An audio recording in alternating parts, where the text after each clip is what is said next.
Yuk kita lanjut lagi nih, bedah buku The Psychology of Money. Sekarang kita masuk ke bab yang menurut gue krusial banget. Bab 18, jebakan cerita keuangan. Siap-siap karena ini bakal ngebuka mata lu soal, ya, banyak hal. Oke, sebelum kita mulai, coba deh lu jawab pertanyaan ini dalam hati. Kenapa ya orang-orang yang pendidikannya tinggi, titelnya berderet, jabatannya keren, kok sering banget jadi korban investasi bodong? Padahal kalau dipikir pakai logika, kan aneh banget. Nah, di sini kita bakal bongkar abis-abisan jawabannya. Dan ya, selamat datang kembali di segmen KBM alias Kelas Belajar Mandiri. Buat yang mungkin baru pertama kali mampir, kita lagi asik ngebahas buku The Psychology of Money karya Morgan Housel, bab per bab dengan bahasa yang sesantai mungkin. Kalau lu ngikutin dari awal, lu pasti inget kan benang merah dari semua pembahasan kita? Soal duit, perilaku itu jauh lebih penting daripada kepintaran. Nah, bab ini bakal nunjukin gimana salah satu perilaku alami kita, yaitu suka dengerin cerita, justru bisa jadi bumerang yang paling bahaya.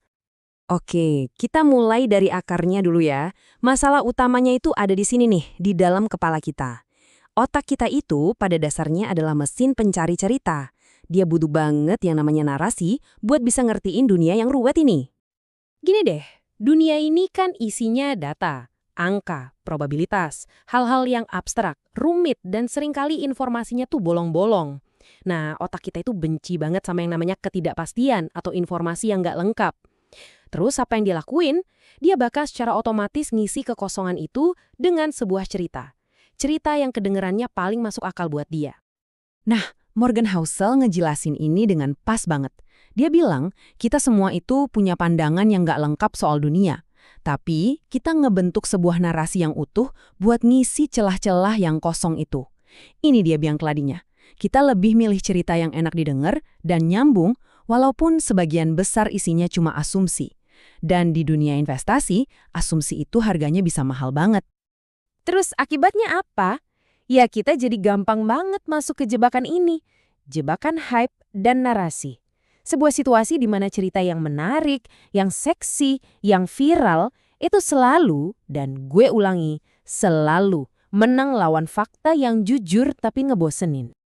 Coba deh lu lihat perbandingannya ini. Kiri dan kanan kontras banget kan? Di kiri, cerita menarik. Isinya apa? Janji cuan gede. Lagi final banget. Pakai influencer terkenal. Semuanya tuh kayak teriak, ayo cepat kaya. Seru banget kelihatannya.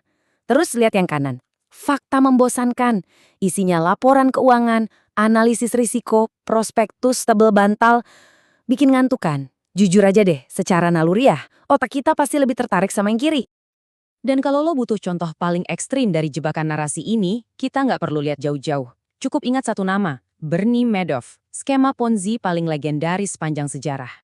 Cerita yang dijual Madoff itu perfect, sempurna banget. Returnnya konsisten dan tinggi, sesuatu yang hampir mustahil di pasar saham.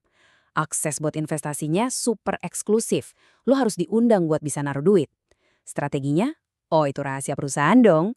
Dan yang paling penting, semua investor kelas kakap, orang-orang super pintar, udah percaya sama dia. Ceritanya itu terlalu bagus untuk jadi kenyataan, tapi juga terlalu bagus untuk dilewatkan. Dan hasilnya, ya kita semua tahu, miliaran dolar duit investor yang katanya canggih dan berpengalaman lenyap gitu aja. Kenapa? Karena mereka lebih percaya sama cerita keren Madoff daripada repot-repot ngecek fakta yang sebenarnya udah banyak banget kejanggalannya. Oke, sekarang gue mau nanya ke lo. Jujur aja, nggak usah malu. Pernah nggak sih lo hampir atau bahkan beneran kemakan cerita investasi? Mungkin saham gorengan yang lagi diomongin di mana-mana atau koin kripto yang katanya bakal to the moon? Coba deh share pengalaman lo di kolom komentar. Kita belajar bareng di sini, nggak ada yang ngejudge. Oke, setelah kita tahu masalahnya, sekarang gimana solusinya?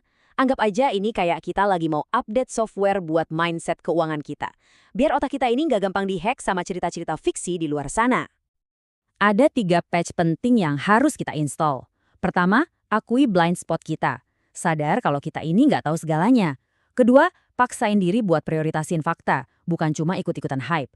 Dan yang ketiga, ini yang paling penting sebagai jaring pengaman, perlebar room for error. Apaan sih room for error itu? Gampangnya gini, itu adalah jarak atau bantalan pengaman antara ekspektasi lu dengan skenario terburuk yang masih bisa bikin lu baik-baik aja. Ini adalah ruang gerak lu kalau ternyata cerita yang lu percaya itu salah total. Nah, ini bedanya kelihatan banget. Yang kiri itu orang yang hidup tanpa room for error. Dia berharap semua berjalan sempurna. Return harus maksimal, nabungnya pas-pasan. Sekali aja ada masalah, dia langsung panik. Nah, yang kanan orang dengan room for error. Dia lebih realistis, berharap return yang wajar, nabungnya dilebihin dari target, makanya tidurnya bisa jauh lebih nyenyak. Jadi, penting banget buat dicatat ya.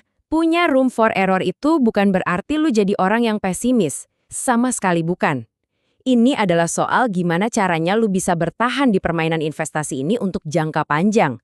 Karena cuma dengan bertahan, keajaiban compounding itu bisa bekerja buat lu. Dan kalau semua pembahasan kita hari ini harus diringkas jadi satu kalimat, ini di aturan masnya.